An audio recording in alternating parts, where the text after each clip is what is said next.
Alright, to sum things up before even getting into the heart of this video, I think anyone and everyone that has even a slight bit of interest in Neo The World Ends With You should play the demo that's now available on PlayStation 4 and Nintendo Switch.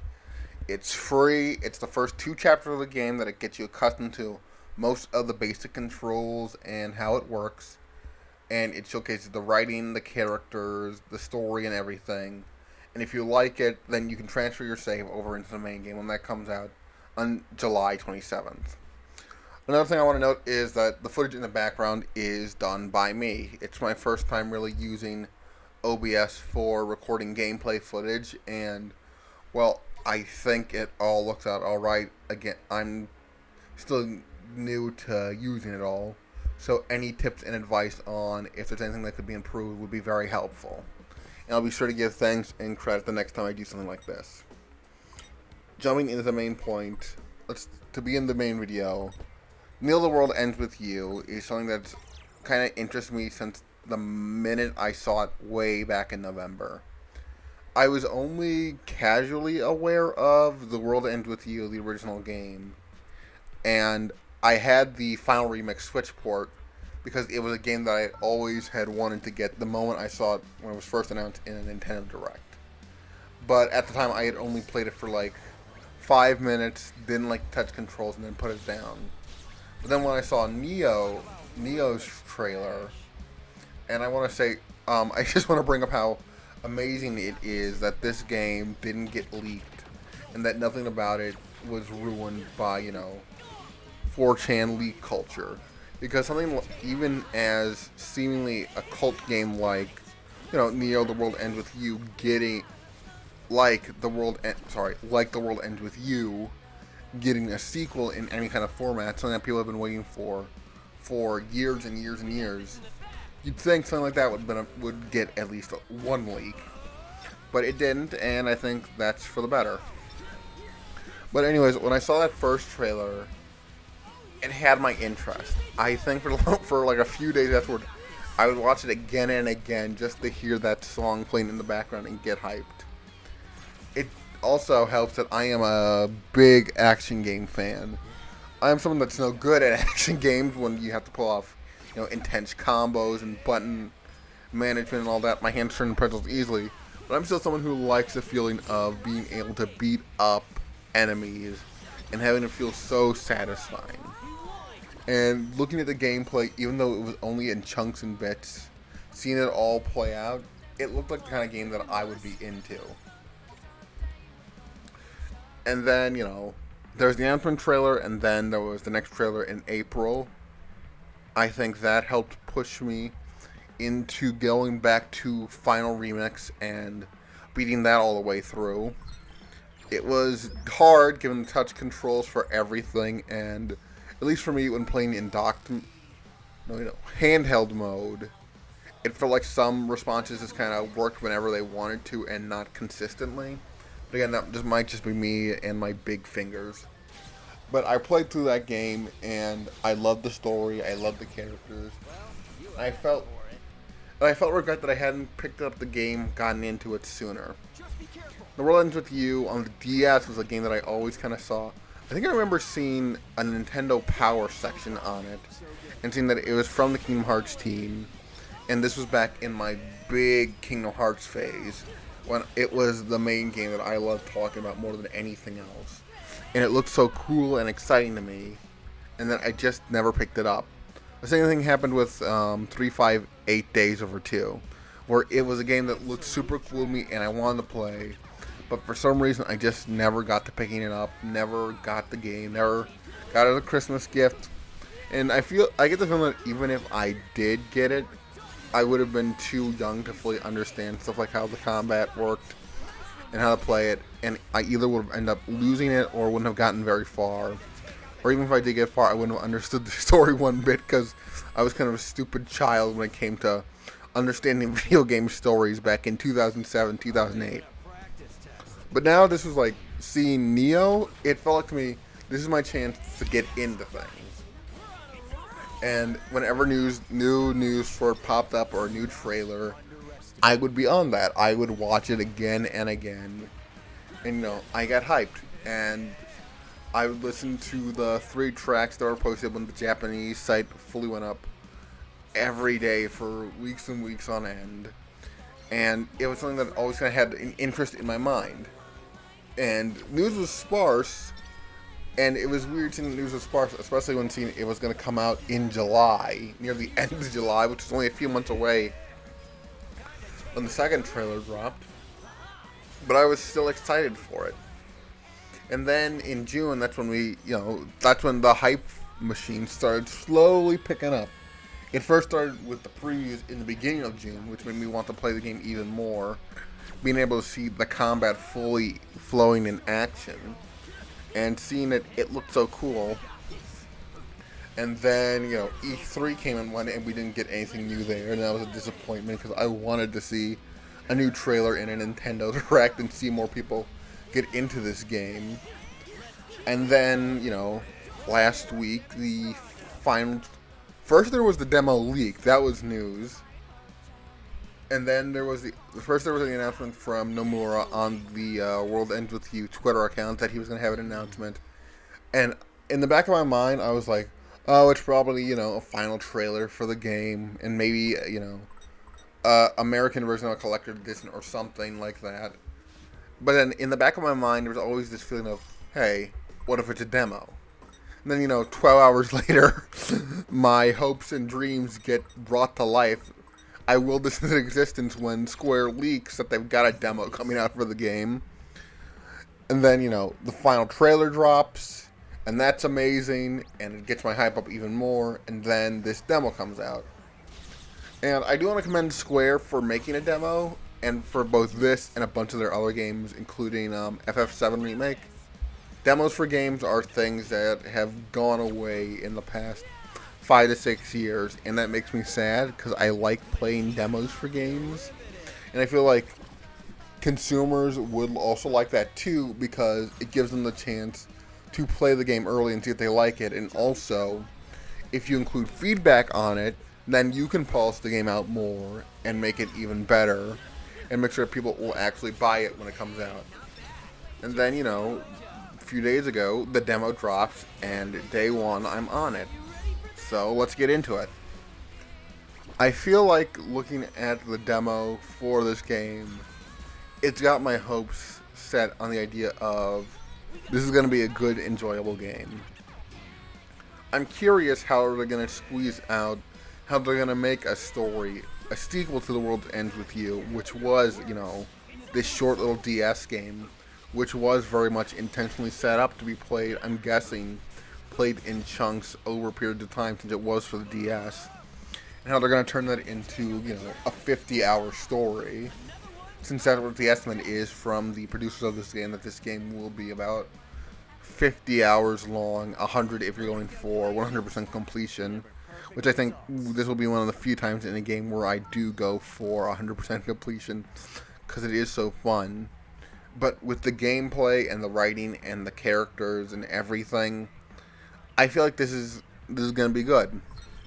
And I'm making this video because it's been a while since I've been so excited for a game. Like, I think the last time I've been this excited for something was maybe Yakuza 7 or Yakuza Like a Dragon. Because that game looked so different compared to what its predecessor was, and looked like it was taking things in a new direction. So naturally, I was excited, and I think the same applies to here. It's still a sequel to The World Ends With You, and it's following up on plot lines brought up in A New Day. But with the gameplay and the characters and the attitude, since 2021 is so different than 2007 era culture, it'll be interesting to see how it plays out. And I think, starting with the combat, I think I always kind of had faith seeing it in action, even though we only had like less than a minute from the first 2 trailers put together of footage. I always had the idea that this was always going to be cool, and that this was always going to work. And I get that people were nervous about, if it's 1 pin per character, then, it's kind of not going to be that interesting of a loadout. But I kind of had this faith that they introduce multiple sets into the game. And while that's not here in the demo, it does say in one of the information screens that you can't. It does say you can't use 2-pin sets of the same input dash yet, implying that they're planning something. Seriously? And I'm hoping that it'll be something like, you press up or down on the control pad, and then it switches to a different set, and then you can use that set while the other buttons reload / recharge. That'd be cool. I like the characters in this a lot. I enjoyed the characters of Base, the original The World Ends With You, and, following up on that for here, especially when you set it in a more, modern times. There's always this worry that it's going to be missing the culture. And, well, I wasn't fully aware of the culture in 2007, so I can't, especially Japanese culture. I live in America. I don't know what that culture's like. I can say that the writing here for the characters feels like these are just teenagers in 2021. Rindo and Fred are very relatable. I like them. I like their energy. Rindo's not standoffish. He's kind of, he can be sarcastic and straight-faced, but he's not a jerk to Fred. He's not like, an asshole. And I like that. I like that he's uncomfortable by everything that he's in, because it's a situation he's pushed into these situations he doesn't understand. And unlike Neku in the first week, where he slowly kind of learned to come out from his shell and start off more just increasingly and entirely kind of bitter, Rindo here is just more like the kind of unsure of everything and very clearly in over his head. And I like Fred's optimism. I like how he's energetic and always kind of positive, and he's taking the Reaper's game seriously, but it's not like he gets scared by things, but he's still kind of this hyperactive teen. Like, he gets excited when seeing the print or seeing celebrities, and he finds girls cute and gets flustered by them, and he acts excited by the idea of having psychs and being able to read people's minds, and that's cool. It's different from the characters that we saw in the first game, and I like that. And then of course Minamimoto shows up and just kind of wrecks everything. And the scene where he first appears in Transformation, the Neo remix, starts playing. That is just the coolest thing, because he just kind of shows up, shows he's going to do his own thing, and he kind of just does. And I like the fact that his ability, the one that he starts with, is just the fact that he can kick things really hard. That's just cool. And also the fact that pin can be transferred to everyone else in the team. I just like the idea of whatever member you have launching into a powerful kick. That's just funny and awesome to think of. Another thing, seeing the pins, I like how you can apply pins to every character, and they all have animations for it, which I think is really cool. It could feel copy cutter to some people, but I think the way it's pulled off of this idea of, in this game, anyone can use any pin, regardless of what their level of psych is cool, and I want to see where that thread goes. And I like how the game brings it up itself with Minamimoto being surprised that these new, weaker players can use somewhat powerful pins early on right away. And I'm curious where it's going to go with that, what the twist is around that. I also, Shoka is the best girl. I like her nature of, she's a goth girl and kind of a jerk and tired of everything, but she isn't fully, I hate my job. She's just more she has to deal with the idiots, and she just kind of wants to get that done with. But she's still going to have fun and mock them and still find ways to make her job enjoyable. I like that. And, with the trailers implying some things, it'll be interesting to see how she plays and what her character is like fully in the story. The other Reapers we see in this seem very interesting. They're different from the Shibuya Reapers from the first game. These ones are more charismatic, they're more full of themselves, and they're more different in a way that I can't fully describe in words. They're just a treat to watch, and I want to see what their characters are, what their characters play out with. I still like the one that only talks. I can't remember his name, but I like the one that only talks in text messages because that's an interesting character type. And people get mad when you put traits on people, but I feel like that is that is either intentional or unintentional autism coding, and I think that's just kind of cool to see. I don't really have that much to say about the game as is right now because the two chapters are very short, but they're very fun. I played every battle on level 1, being able to switch my EXP back down to level 1 and just taking on every enemy like that makes the battles longer, but it's so much fun. And what makes it fun is just, seeing the characters slide around like the floor is made of ice or glass and floating in the air, doing these anime kind of style fights. That's just cool to see. And it's so addicting, like, going in and striking an enemy with using Rainbow to do an up-close combo, then blasting them to fill your beat gauge with Fret, and then moving in to do big damage with Minamimoto, just dropping a rock on someone and, locking them into the ground. That's just cool. And I want to see what the other pins are, since, there's over 300 of them. I want to see what they do. Switching away from that into more kind of general analysis, this is going to be the part where I just kind of speculate on things I'd like to see, and I know they won't include, but I'd love to see. One thing that I definitely want, even if it's not in the base game, but, an update down the line, is a photo mode. A lot of games nowadays include a basic photo mode with everything. And, Final Fantasy VII Integrate got one. I feel like, being able to snap a pic mid-battle with this art style and with how the combat is so free-flowing and everything. That'd be fun to see. That'd be, fighting the giant gorilla boss. You just pause right as, Show Minamimoto's above it about to drop a giant rock on them. That'd be a cool picture.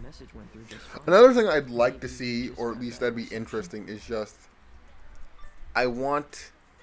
this isn't going to happen. This will never happen, but I'd love to see it happen. Like a custom mission maker or something like that. Again, this is something that's never going to happen. But the way cutscenes are played out in this game, I feel like that's something where I'd love to have the tools for that, Give me all the character sprites and, the great background, and then you get to choose which box you want for characters to talk in, and then make the dialogue yourself. That'd be something that'd just be very cool to me. It's not going to happen, but I'd love to do that. I'd love to make, mini combat challenges or mini stories. Especially since, all the dialogue here is mostly silent with only the main story beats getting voiced.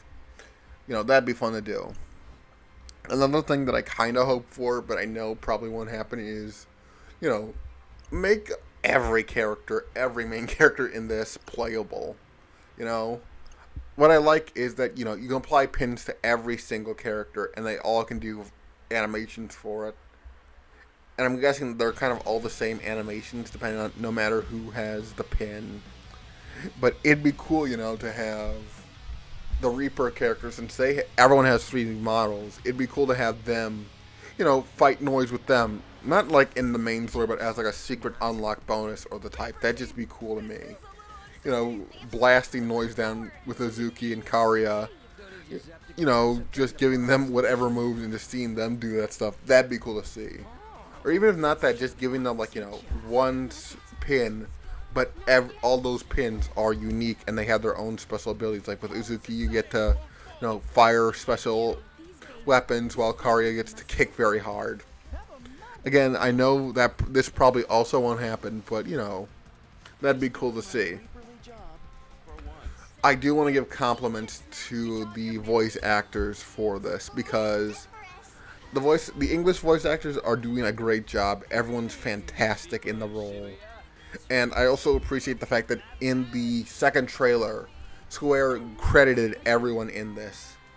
They're doing like what they do in Japanese trailers where the VA stuff is just alongside the characters. And I feel like that's something that should happen because voice actors need a lot more appreciation and love. And it's cool just to see their names and see who's voicing the character and just having them brought up on the same level as Japanese voice actors get in terms of respect. And it's also cool seeing that like they're younger and they're more in touch with the internet generation and are YouTubers themselves or streamers or content makers. That means it's more easy for them to be accessible and interact with the fans. Like I know the voice actress for Nagi has been doing interviews with a YouTuber and is even, I believe they're friends with someone I know online, and that's just cool to see. And also the fact that they're 21 and they got a gig in this massive game, that's just amazing. And also the fact that I appreciate that Paul Castro Jr., I believe that's his name, I hope I got it right. I'm so sorry if I butchered it, Paul, if you're watching this. He's been popping into people's video streams and, you know, maybe leaving comments on videos. I don't know about the comments part, but I do know that people on Twitter have been saying that he's been just popping into streams and kind of just talking casually in the chat or just giving people kind of hype. That's just cool to see. I like when voice actors get in touch with the people, the fans. That's just so cool. You know, Paul, if you're watching this, and Nagi's VA, I am so sorry I cannot remember your name at the moment. Wait, just... Oh, I'm so sorry I can't remember it. I'll probably edit in something at the end. You guys are super cool. You're doing great work. I'm so excited to see you guys in the final game. And Square, if you're looking for someone to review your game, you want to give a review copy too, I'm here. I know I'm nothing on the YouTube spectrum. I have barely any views. But I am super hyped for this game, and I will give it the best review that I can. So, yeah. I think that's about it. I'm very super excited to see this game, the full product, and just play it, both on PS4 and on Switch. I plan to get it on both. Oh, real quick, the Switch version runs fantastically. It's unlocked frames, and it's 35, but it's still so cool to see that, you know, a game like this where everyone's worried how it would play out. It plays well on Switch, and, you know, but if you want to, you know, get the PS4 version if you want, you know, fully 60 frames per second, no breaks, no dips or anything, just full on. Both versions are good, and I plan on getting both because having a game like this on the go for a long trip would just be fantastic. So yeah, get Neo the World Ends With You. Play the demo, try it out, see if you love it. Hopefully you will. Give this game support, give this game hype. It needs everything it gets. I want it to succeed. So yeah, I think that's it. This is TimeGal25, letting you know that no matter what time of day, evening, or night you watch, it's always going to be a nice, cool night here. See you next time. Alright, quick edit. The voice actress for Nagi is Miranda Parkin. She has her own YouTube channel and Twitter, and she does art. And the YouTuber that interviewed her is Star Chases. There's an interview up right now, and then there will be another one after the game comes out. I'll make sure to link to both channels and the video mentioned in the description and hopefully in the time card above. Go support them both. Go give them both love. They're both great. And yeah, see you next time.